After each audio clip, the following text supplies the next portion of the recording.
ये अक्टूबर 1946 की एक शाम है।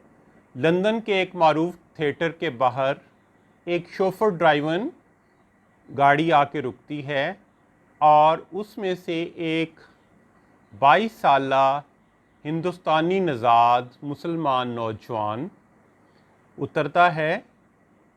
वो नहायत खुश लिबास, तवील कामत और पुरइत्माद नज़र आता है। कुशादा पुशानी, रोशन आँखें, सुतवा नाक और होंठों पे खफीफ सी मुस्कुराहट लिए ये शख्स इस थिएटर में 27 मरतबा आ चुका है। ये वो थिएटर है जहाँ पे शेक्सपियर का एक बहुत मशहूर ड्रामा किंग लियर और उसको प्ले कर रहा है जो आर्टिस्ट और या एक्टर जो है लॉरेंस ओलिवर, वो उसका दिल दादा है और एक हफ्ते में वो किंग लियर को 27 मरतबा देख चुका है और वो इसको मज़ीद देखने का मुतमन्नी है। ये शख्स कौन है? ये शख्स राजा मसूद रज़ा ख़ान है। ये एक जगीरदार घराने से तल्लुक़ रखता है। इसका जो बाप था वो रसालदार मेजर ख़ान बहादुर फ़ज़लदाद ख़ान, उसका तल्लुक़ चकवाल से था और वो अपने इलाके का एक रईस और जगीरदार माना जाता था। उसने बरतानवी फ़ौज ज्वाइन की और कैवलरी 12 कैवलरी में वो रसालदार मेजर के ओहदे से रिटायर्ड हुआ। उसकी खिदमात की वजह से उसको 2 बहुत बड़ी जगीरें मोंटगोमरी या मौजूदा साहिवाल और लायलपुर मौजूदा फैसलाबाद में अता की गई और उसको जब ये रिटायर हुआ उसको ऑनरी मजिस्ट्रेट भी अपॉइंट किया गया। ख़ान बहादुर फ़ज़लदाद ख़ान मिन्हास ने 4 शादियाँ की और उसके 9 बेटे थे। ये बड़ा इसका अस्करी पस मंज़र है इस ख़ानदान का। इसका जो मसूद रज़ा का सबसे बड़ा भाई था वो बड़ा फेमस पाकिस्तान का जर्नल है, जनरल अकबर ख़ान, और उसका PA 1 नंबर था। इसका दूसरा भाई मेजर जनरल अनवर ख़ान, राजा अनवर ख़ान, वो इंजीनियर उसकी रेजिमेंट थी और वो भी मेजर जनरल तक प्रमोशन उसने ली। इनका जो उससे छोटा भाई था इसका, वो मेजर जनरल इफ्तिखार था जो बदकिस्मती से एक फ़ज़ाई हादसे में 1949 में उसकी शहादत होती है। वरना एक ये क़यास था और इसका बहुत कवी इम्कान था कि वो फील्ड मार्शल अयूब ख़ान की जगह सलार आला या CNC पाकिस्तानी फ़ौज का होता। तो ये 6 भाई जो थे ये आर्मी में थे और इनमें मसूद रज़ा जो है वो सबसे छोटा था। ये मसूद रज़ा जो है इसकी वालदा खुर्शीद बेगम, जिसकी उम्र महज 17 साल थी तकरीबन, जब उसने रसालदार मेजर फ़ज़लदाद ने उससे खुर्शीद बेगम से चौथी शादी की और उस वक्त फ़ज़लदाद की उम्र 76 साल थी और उनकी जो एज का जो डिफरेंस था, जो फ़र्क था, तकरीबन 40 साल का था। ये एक गरीब घराने से इसका तल्लुक़ था जो मुआशी और समाजी तौर पे इसकी हैसियत उस ज़माने में जिसको कमतर समझा जाता है। ये डांस करती थी, ये डांसिंग गर्ल थी, रकासा थी और इसकी शादी इससे पहले एक सैयद से हो चुकी थी और उसकी वफ़ात के बाद, और उसमें भी खुर्शीद बेगम के 2 बच्चे थे और उसके बाद इसने राजा फ़ज़लदाद से शादी की। राजा फ़ज़लदाद अपनी बीवी को अपनी जगीर मोंटगोमरी में ले आया। वहाँ उसके 3 बच्चे पैदा हुए और मसूद जो है उससे बड़ा एक भाई और एक छोटी बहन थी। मसूद रज़ा जो था शीर खारगी में ये बहुत नाजुक सा बच्चा था और उसको बहुत सारी बीमारियां लाहक हुई, जिसके वजह से उसकी माँ हर वक्त उसके साथ रहती थी और वो अब बाकी बच्चों से कुछ ज़्यादा घुलता मिलता नहीं था। और इसकी ये आइसोलेशन जो थी, ये उसकी जो पर्सनैलिटी है वो बहुत हद तक उसकी जो बाद की जो शख्सियत है उसमें भी उसकी रिफ्लेक्शन होती है। उसके बाद बचपन में ही चूँकि ये स्कूल नहीं गया तो इसके घर में ही एक ऑक्सफोर्ड क्वालिफाइड तालीम का इंतज़ाम किया राजा फजल दाद ने, और वहाँ आके वो घर आके मसूद रज़ा और ताहिर जो इसका बड़ा भाई था उसको पढ़ाता था। इससे इसके एक ऐसी तरबियत हुई जिसमें इसका अदबी ज़ौक़ जो है उसको बहुत ज़्यादा उसके अंदर परवान चढ़ा और उसकी वजह से इसकी अदब में दिलचस्पी पैदा हुई। इसकी माँ जो थी इसको फ़ारसी में और उर्दू में कहानियाँ और किस्से सुनाया करती थी, और यकीनी बात है मसूद रज़ा ने उन किस्से कहानियों को भी असिमिलेट किया था और उसका जो अदबी ज़ौक़ है वो उसमें उसकी वालदा के जो उसकी चाइल्डहुड या बचपन के जो किस्से कहानी हैं उनका भी एक कलीदी किरदार है।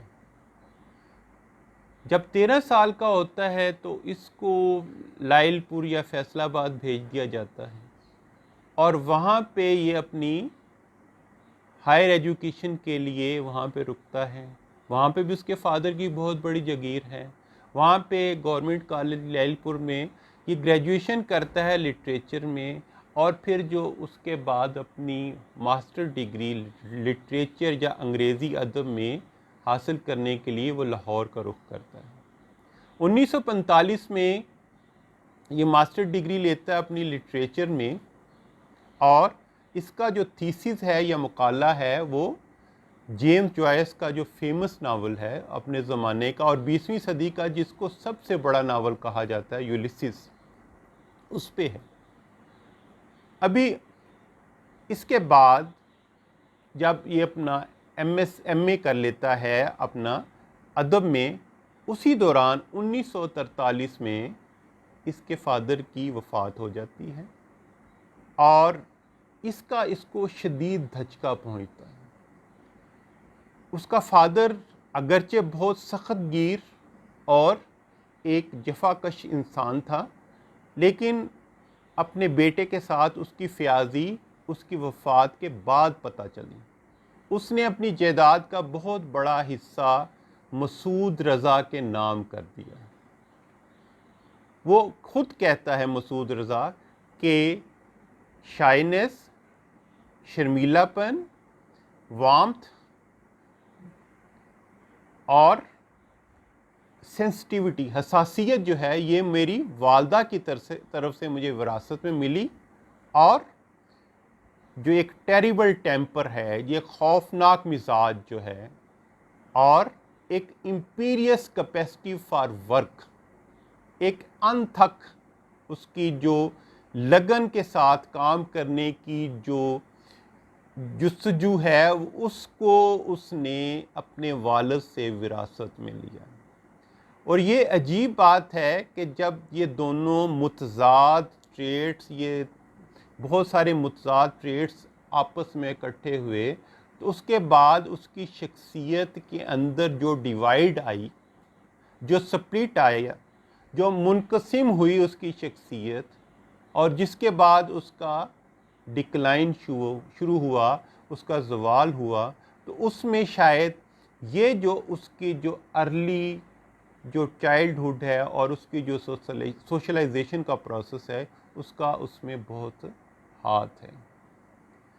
1946 में ये फर्दर तालीम हासिल करने के लिए लंदन का रुख करता है और उसकी ख्वाहिश है या लॉ करे, और उसी दौरान चूँकि इसको शदीद ज़हनी दबाव और शदीद ज़हनी कर्ब जो कि उसके वालिद की वफ़ात के बाद उसने महसूस किया, उसकी वजह से उस ज़माने में तहलील नफ्सी जो है, जो कि एक मरवजा तरीका इलाज था, नफ्सियाती तहलील नफ्सी, साइको एनालिसिस, तो उसने उस ज़माने में ब्रिटिश साइको एनालिटिक सोसाइटी के साथ कॉरस्पॉन्डेंस की और उन्होंने इसको वहाँ पे आने की दावत की। जब ये लंदन आता है, एक बहुत पोश इलाके में स्टे करता है, इसका लिबास, हर चीज़ जो है उसको अपने लिबास का, अपने पहनावे का, अपने रख रखाव का ख्याल है कि मैं एक जगीरदार हूँ, मैं एक प्रिंस हूँ, मैं एक शहज़ादा हूँ। ब्रिटिश साइको एनालिटिक सोसाइटी में जब वो आता है तो बेसिकली उसका मकसद होता है कि वो as a patient, as a मरीज़, एक नफ्सियाती मरीज़ के तौर पर जा रहा था वहाँ पे, लेकिन ये अजीब हुस्न इत्फाक है कि उसको उन्होंने एनालिस्ट समझा, वो शख्स जो कि साइको एनालिसिस की तरबियत के लिए एज ए तालिब इल्म आता है। इसको बॉल बाई जो बहुत बड़ा साइकोलॉजिस्ट है उसने रिसीव किया, और उसके बाद जब इसको अंदाज़ा हुआ कि मैं एज एन एनालिस्ट एक माहिर तहलील नफ्सी की हैसियत से यहाँ पे अपना एक मुकाम बना सकता हूँ, तो उसने उसी रोल को एक्सेप्ट कर लिया और उसकी एज एन एनालिस्ट, एज एक माहिर तहलील नफ्सी की हैसियत से उसकी तरबियत ब्रिटिश साइको एनालिटिक सोसाइटी में होने लगी। उसकी जो फर्स्ट एनालिस्ट है वो एला शार्प है, बहुत बड़ा नाम है साइको एनालिसिस में, और डायरेक्ट उसका इक्तसाब जो है फ्राइड से है, जो कि बाबा आदम है और 20वीं सदी का सबसे बड़ा साइकोलॉजिस्ट। क्योंकि वो ज्यूस था, वो यहूदी था, इस वजह से जब नाटसी जो जर्मनी में आए तो ये वहाँ से फ्ली करके फ्राइड जो है 1938 में ये लंदन आता है और वहाँ पे मुस्तकिल क़याम करता है। इसके साथ इसकी बेटी एना फ्राइड है, एक और साइकोलॉजिस्ट है मिलानी की लाइन जो है वो आती है, वो बहुत बड़े नाम, और वो मुस्तकिल लंदन में क़याम करते हैं। 1939 में फ्राइड की डेथ होती है, उसकी वफ़ात होती है। उसके बाद एना फ्राइड जो है ब्रिटिश साइको एनालिटिक सोसाइटी की रूह रवां बन जाती है। 1940 में जब मसूद रज़ा आता है और एक एनालिस्ट बनने के लिए उसकी तरबियत शुरू होती है, तो तरबियत का जो सबसे पहला असूल और कायदा ये है कि आपका अपना ज़हनी तज्ज़िया किया जाए। इससे पहले कि आप दूसरों का ज़हनी तज्ज़िया करें, आपका सबसे पहले ख़ुद ज़हनी तज्ज़िया किया जाएगा, आपका ख़ुद साइको एनालिसिस किया जाएगा, और आपका जो साइको एनालिसिस है आप एक ट्रेंड और तरबियत याफ्ता एक्सपीरियंस्ड साइको एनालिस्ट करेगा। तो सबसे पहले एला शार्प जो है उसको एज ए एनालिस्ट की ड्यूटी दी गई और उसने मसूद रज़ा के साथ उसका एनालिसिस शुरू किया। बदकिस्मती से कुछ अरसा बाद एला शार्प जो है उसकी डेथ होती है, तो एक और वेरी सीनियर और सीजनड साइको एनालिस्ट रिकमैन जो है, जिसने बराह रास्त जो है फ्राइड के साथ काम किया है, उसको ये काम सौंपा जाता है कि वो मसूद रज़ा का एनालिस्ट बन जाए। ये अजीब सितम ज़रीफ़ी है कि कुछ अर्सा बाद रिकमैन की भी वफ़ात हो जाती है। इसको मसूद रज़ा एक बहुत बड़ी बदशगुनी समझता है और जो उसका थर्ड एनालिस्ट है विनीकोट जो है वो उसकी तरबियत जो है उसको शुरू करता है, उसको एज ए साइको एनालिस्ट जो है उसकी तरबियत जो है उसको कंटिन्यू किया जाता है। विनीकोट जो है बहुत बड़ा, बहुत फेमस और बहुत ऑथेंटिक ब्रिटिश चाइल्ड साइकोलॉजिस्ट है, जिसके 600 से ज़ायद ऑडियो लेक्चर जो हैं बीबीसी से नशर हुए। 15 से ज़्यादा उसने साइकोलॉजी पे और चाइल्ड साइकोलॉजी पे किताबें लिखी। और विनीकोट उस ज़माने में वो शख्स था जिसकी बात का उतना ही वज़न था जितना कि एना फ्राइड का और मिलेनी क्लाइन का था। ये एक बड़ा दिलचस्प यहाँ हकीकत है कि विनीकोट और मसूद रज़ा का तल्लुक़ जो कि 51 से शुरू हुआ 71 या 1971 तक जब विनीकोट की वफ़ात होती है कायम रहा। उस दौरान 15 साल तक वो उसका सेक्रेटरी बना रहा। उसकी हर किताब की वो एडिटिंग करता था, हर किताब के अंदर उसकी इनपुट शामिल होती थी।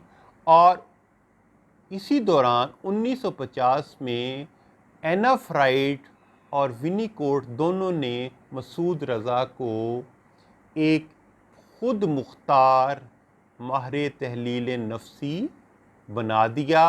अभी वो इस काबिल हो गया है 26 साल की उम्र में कि वो दूसरे जो मरीज़ हैं उनका नफ्सियाती तजिया कर सके, एज एन एनालिस्ट वो इंडिपेंडेंट काम कर सके।